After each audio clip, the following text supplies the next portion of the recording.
అనుదిన కార్యక్రమంలో అనుదినము మాతో కలిసి దేవుణ్ణి స్తుతిస్తున్న మా ప్రియ సోదరి సోదరులకందరికీ మన ప్రభువైన యేసుక్రీస్తు అమూల్యమైన నామమున అందరికీ ప్రేమతో వందనాలు.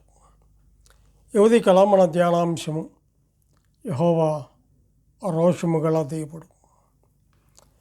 పరిశుద్ధ గ్రంథమైన బైబిల్లో నుంచి ద్వితీయోపదేశకాండము 6వ అధ్యాయము 14-15 వచనాలు చదువుకుందాం. నీ మధ్యను నీ దేవుడైన యెహోవా 14-15 వచనాలు చదువుకుందాం. మీరు ఇతర దేవతలను అనగా మీ చుట్టూనున్న జనముల దేవతలను సేవింపకూడదు. నీ మధ్యను నీ దేవుడైన యెహోవా రోషము గల దేవుడు కనుక నీ దేవుడైన యెహోవా కోపాగ్ని ఒకవేళ నీ మీద రగులుకొని దేశంలో ఉండకుండా నిన్ను నశింపచేయును అని చెప్పి చూస్తుంటున్నా. ఇలాగూ ప్రతి ఉదయకాల వేళలో ఆయన సన్నిధిలో చేరి ఘనుడు, మహోన్నతుడు, పరిశుద్ధుడు, వర్తమాన భూత భవిష్యత్ కాలంలో సర్వాధికారము కలిగినటువంటి గొప్ప దేవుడు, ఆకాశ మహాకాశములు కలిగి చేసిన గొప్ప దేవుడు, సూర్యచంద్ర నక్షత్రాలను కలుగు చేసిన గొప్ప దేవుడు, సముద్రంలో మరి జలచలరాశులను కలుగు చేసిన గొప్ప దేవుడు, ఆకాశ పక్షులను కలుగు చేసిన దేవుడు, అటువంటి గొప్ప దేవాతి దేవుణ్ణి స్తుతించి గణపరిచే భాగ్యాన్ని దేవుడు మనకు అనుగ్రహించాడు. ఈ ఉదయకాల వేళలో మనం గమనించినట్లయితే ఇక్కడ నీ దేవుడైన యెహోవా భయపడి ఆయనను సేవించి ఆయన పేరిట ప్రమాణము చేయవలెను. ఆయన ఇతర దేవతలను అనగా మీ చుట్టూనున్న జనముల దేవతలను సేవింపకూడదు. మీ మధ్యను నీ దేవుడైన యెహోవా రోషము కలిగిన దేవుడు. అవును, మన మధ్యలో ఉన్నటువంటి దేవుడు రోషము కలిగిన దేవుడుగా మనం చూస్తుంటున్నాం.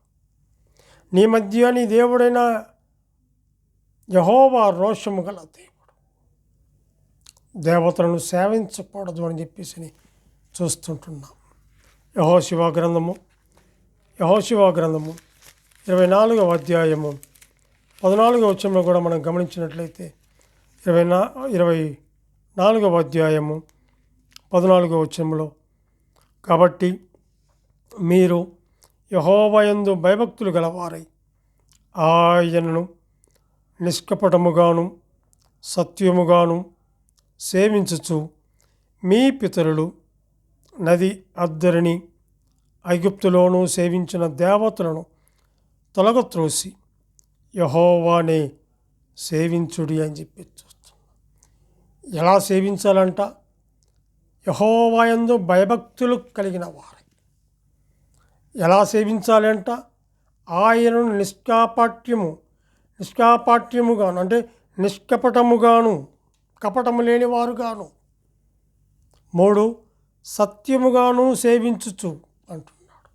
1 యెహోవా యందు భయభక్తులు కలిగిన వారుగా ఉండి ఆయనను మరి ఎటువంటి కపటము లేని వారుగా ఉండి 3 సత్యముగాను సేవించుచు దేవతలను తొలగత్రోసి యెహోవాను సేవించండి.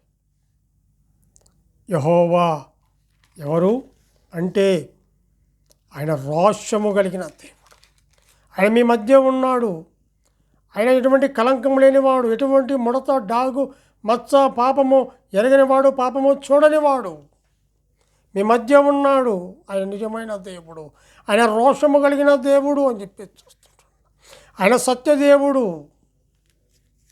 ఆయన ఎవరు అంటే, ఆ దేవుడు ఎవరు అంటే ద్వితీయోపదేశకాండము 4వ అధ్యాయము 24వ వచనం చదువుకుందాం. 24వ వచనం, ఏలయనగా నీ దేవుడైన యెహోవా దహించు అగ్నియు రోషము గల దేవుడై ఉన్నాడు. ఈయన ఎవరంట?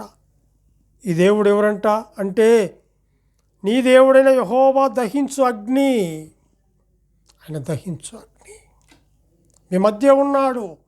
ఆయన రోషము కలిగిన దేవుడు. ఆయన కపటము లేని దేవుడు, సత్యముగా ఉన్నటువంటి దేవుడు. అందుకే నేనే మార్గమును, సత్యమును, జీవమును అని చెప్పేసి అన్నాడు. ఆయన దహించు, యెహోవా దహించు అగ్ని, రోషము కలిగిన దేవుడు.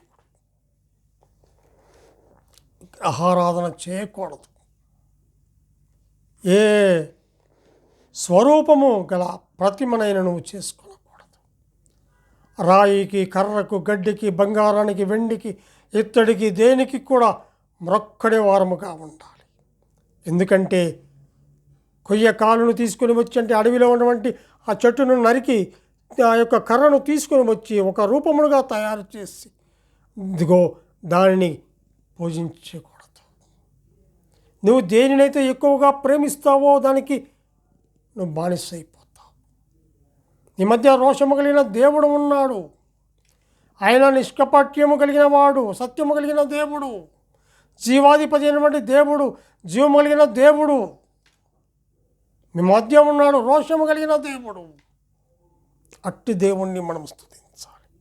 అంటాడు కదా అక్కడే 4వ అధ్యాయము 19వ వచనం అంటాడు, సూర్య చంద్ర నక్షత్రములైన ఆకాశ సైన్యమును చూచి మరలు కొల్పబడి నీ దేవుడైన యెహోవా సర్వాకాశము క్రిందనున్న సమస్త ప్రజల కొరకు పంచి పెట్టిన వాటికి నమస్కరించి వాటిని పూజింపకుండా ఉండునట్లును మీరు బహుజాగ్రత్త పడుడి అన్నాడు.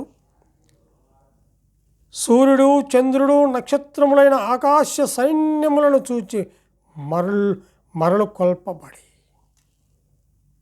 నీ దేవుడైన యెహోవా సర్వాకాశము క్రిందనున్న సమస్త ప్రజల కొరకు పంచిపెట్టిన వాటికి నమస్కరించి వాటిని పూజింపకుండానట్లును మీరు జాగ్రత్తగా ఉండండి. యెహోవా మిమ్మును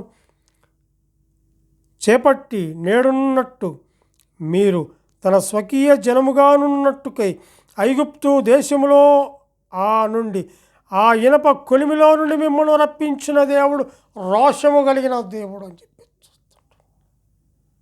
ఆయన రోషము కలిగిన దేవుడు. నిన్ను నన్ను కన్న దేవుడు, నిన్ను నన్ను పిలిచిన దేవుడు రోషము కలిగిన దేవుడు. యెహోవా దహించు అగ్ని అని చెప్పేసి చూస్తున్నాడు. అటువంటి దేవుని ఉదయకాల వేళలో మనం స్తుతించాలి. యెహోషువ గ్రంథములో 24:19 చూస్తాం, యెహోవా పరిశుద్ధ దేవుడు, రోషం కలిగిన దేవుడు. నేను పరిశుద్ధుడైన ప్రకారం మీరు పరిశుద్ధులుగా ఉండండి.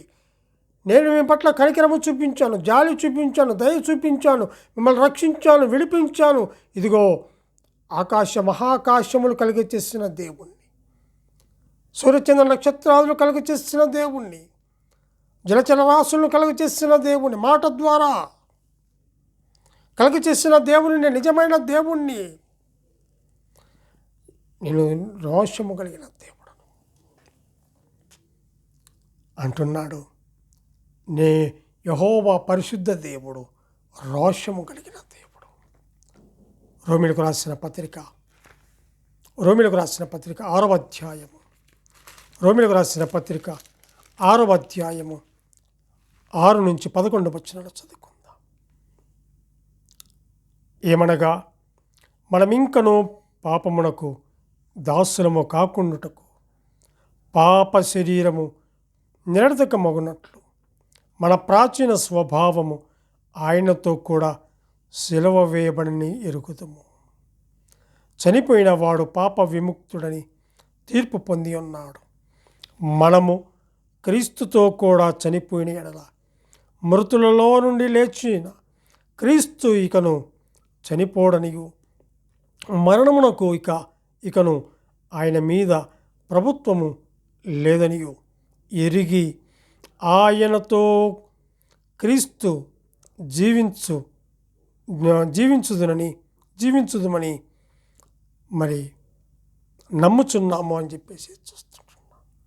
ఏలయనగా ఆయన చనిపోవుట చూడగా పాపము విషయమై ఒక్కమారే చనిపోయెను, కానీ ఆయన జీవించుట చూడగా దేవుని విషయమై జీవించుచున్నాం.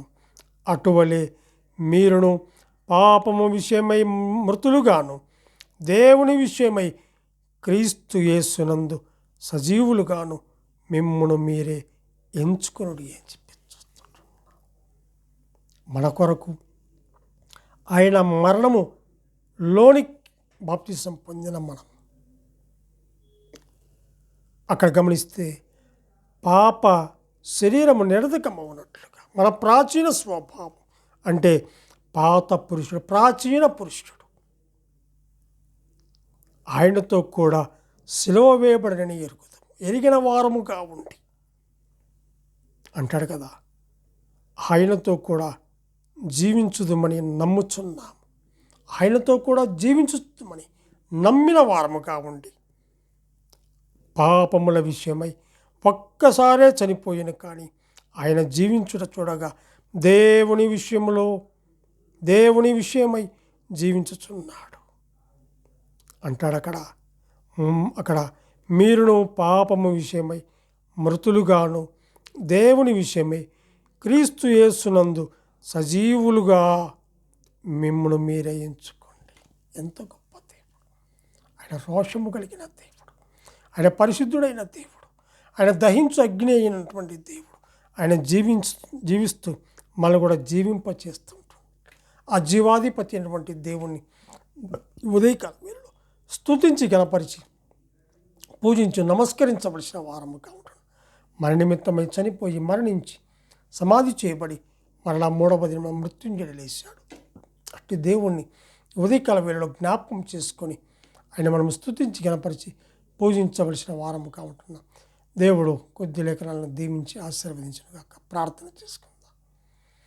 పరిశుద్ధుడమైన మా ప్రియ పరలోకపు తండ్రి, మీ ఘనమైన శ్రేష్టమైన ఉన్నతమైన నామమునకు స్తుతులు స్తోత్రములు చెల్లించుకుంటున్నాము. దేవా, నీవెంతైనా నమ్మదగిన దేవుడు, నీవెంతైనా గొప్ప దేవుడు, నీవు దహించు అగ్నివి, రోషము కలిగిన దేవుడు. మీరు పరిశుద్ధులు నాయన. పాపులమైన మా కొరకు పరము నుండి భూలోకానికి వచ్చి నాయనా పాపము లేనివాడు, పాపము చూడనివాడు అటువంటి మీరు మా కొరకు, మాకు బదులుగా మాకు రక్షణ ఇవ్వటానికి, మమ్మల్ని విమోచించుట కొరకై మీ ప్రాణమును నాయనా సిలువకు అప్పగించారు. నాయనా దేవా తండ్రి, మా కొరకు మరణించారు, సమాధి చేపట్టారు. మరలా 3వ దినం మా మృత్యుంజయుడు లేస్తానట్టు పార్శ్వమున కూర్చొని మా అందరి కొరకు విజ్ఞాపన చేస్తూ తిరిగి రానయ్యున్నందుకే మీకు వందనాలు చెల్లించుకుంటూ ఈ ఉదయకాల వేళలో తండ్రి ప్రభువా, ఇంత గొప్ప మరి మాకు రక్షణ అనుగ్రహించినటువంటి గొప్ప దేవుణ్ణి స్తుతించి గణపరిచే భాగ్యాన్ని మీరు మాకు అనుగ్రహించినందుకే స్తోత్రములు చెల్లించుకుంటూ మా రక్షకుడు, మా ప్రాణ విమోచకుడు యేసుక్రీస్తు అమూల్యమైన నామమున స్తుతులు స్తోత్రములు చెల్లించి ప్రార్థన చేయుచున్నాము తండ్రి. ఆమెన్.